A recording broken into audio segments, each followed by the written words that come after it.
All right, we got a beautiful morning. It's nice and clear and blue today. No smoke at all. Went through a bit of smoke last week, but that's because of the fires out in Jasper and what it did out there. Just crazy. But every year you get that. I just like the nice, clear air mornings that are nice and cool, so I'm able to come back here. So my printer shit the bed, so pretty much had to get a new printer, and I decided to put together a little word study. This is what we say in Canada when something breaks down. We say it's shit the bed. But I wanted to test it out, so I done a little word study here. It's a small one, not very big, but it's on the word stubborn.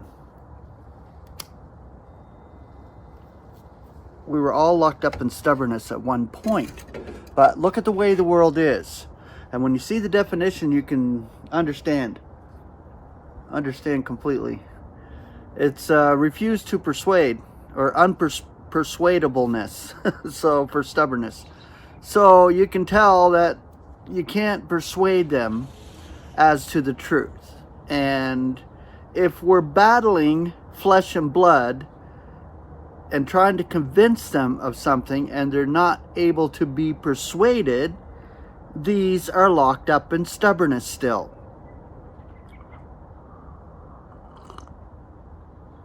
Eventually, God will give them a realization, and it'll be a powerful one at the great white throne for most. In fact, the majority. But the word stubborn or stubbornness, the Greek is apatheia. English elements, unpersuade. So you see it right there. And we were all once locked up in stubbornness until we came into a realization, and God gave us a realization of who we are and our calling. The concordant scripture, Romans 1:30, vilifers, detesters of God, outragers, proud, ostentatious, inventors of evil things, stubborn to parents. So I'm reading off a list here in Romans that is clear of what the world is like. There's quite a few scriptures like that. 2 Timothy 3:2. For men will be selfish, fond of money, ostentatious, proud, calumniators, stubborn to parents, ungrateful, malign. What do you see in the world? Tell me they're not locked up in stubbornness. Titus 1:16. They are avowing an acquaintance with God, yet by their acts are denying it, being abominable and stubborn and disqualified for every good act. Titus 3:3. For we also were once foolish, yes, stubborn, deceived, slaves of various desires and gratifications, leading a life of malice and envy, detestable, hating one another.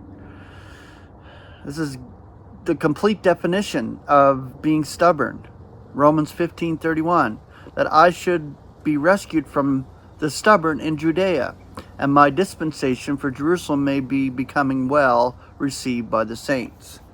So being locked up in stubbornness, you have this mindset, and you can't get out of it because you're just locked up completely, fully by God. God locks them all up. He's going to give them the deception. He is going to lock them up and give them over to every possible act of evil on purpose. So the background may be there as a display. He'll pull them out of it. As the reconciliation happens for all, they will be taken out of their stubbornness.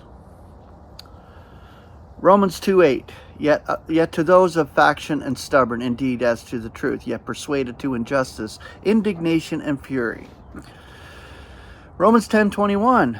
Now to Israel he is saying, the whole day I spread out my hands to a stubborn and contradicting people. Romans 11:30-31. For even as you once were stubborn toward God, yet now were shown mercy at their stubbornness. Thus these also are now stubborn to this mercy of yours, that now they may be shown mercy. So there's an opposite to the stubbornness, so that God may show mercy. Ephesians 2:2. And there's the contrast of deal right there. So the background of stubbornness, God is able to show mercy. Amazing stuff. In which once you walked, in accord with the eon of this world, in accord with the chief of the jurisdiction of the air, the spirit now operating in the sons of stubbornness. Ephesians 5:6. Let no one be seducing you with empty words, for because of these things the indignation of God is coming on the sons of stubbornness. Colossians 3:6. Because of which the indignation of God is coming on the sons of stubbornness.